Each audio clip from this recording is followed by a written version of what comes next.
TV सत्यमेव व्रतम। हिंगोलीत श्री विजयादशमी उत्सव साजरा। राष्ट्रीय स्वयंसेवक संघाचे पथ संचलन। हिंगोली इथं दरवर्षीप्रमाणे याही वर्षी राष्ट्रीय स्वयंसेवक संघाच्या वतीनं श्री विजयादशमी उत्सवानिमित्तानं रविवारी कार्यक्रम आयोजित केला होता। या निमित्त शहरातील प्रमुख मार्गावरून पथ संचलन काढण्यात आले।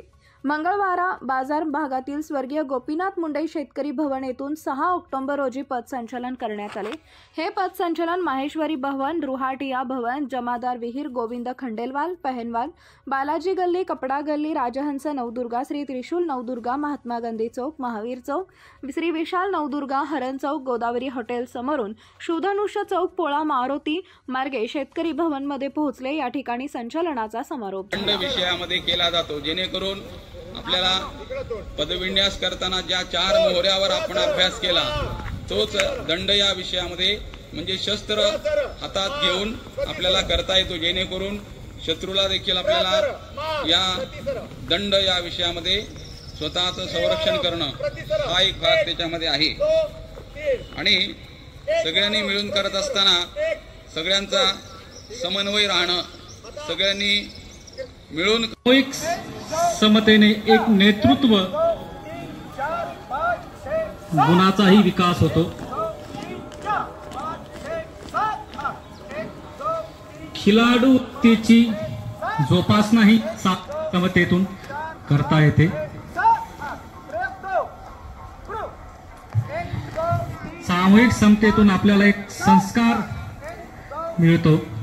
सामूहिकतेचे एका दिशेने चालणे, पावलं मिळवणे,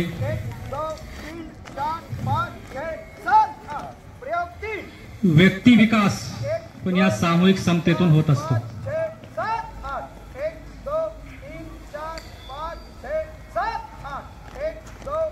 तसेच कर्तृत्व संपन्न कार्यकर्ता निर्माण करण्यासाठी ही सामूहिक समतेचा उपयोग होत असतो।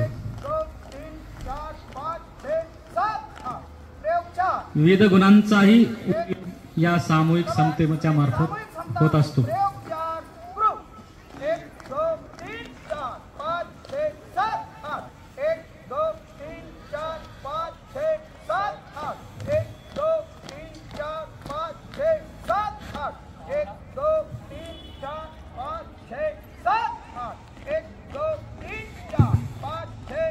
पावलांची जुळवणूक मिळून चालण्यामुळे त्या सवयीमुळे एकत्र म्हणजे डोक्यावर कसा मार बसेल याचा अभ्यास या ठिकाणी दंड विषयामध्ये केला जात आहे।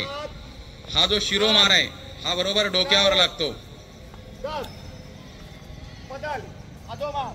अधोमार खालना वरती ज्याला म्हणतो आपण, जसं डोक्यावर शिरोमार बसतो तसा खालून हा मार बसतो, म्हणजे शिरोमार आणि हा आत्ता चालू आहे तो अधोमारचा अभ्यास आहे।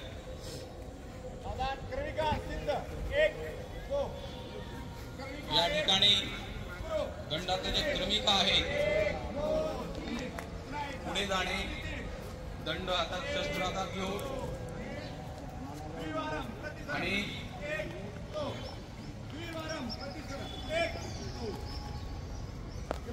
या पद्धतीने पुढे आणि मागे जाण्याचा अभ्यास आता झाला।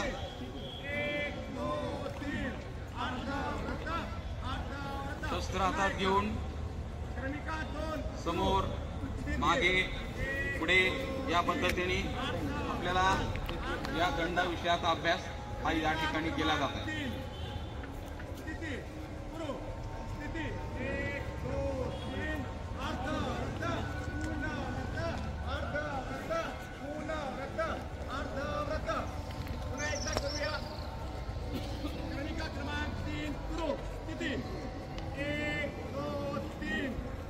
शस्त्र हातामध्ये घेऊन पुढे जाणे, डावीकडे जाणे, उजवीकडे जाणे या पद्धतीने म्हणजे 4ही मोहऱ्यांवर आपल्याला शस्त्र हातात घेऊन काम करता येतं, त्याप्रमाणे रक्षण करता येतं।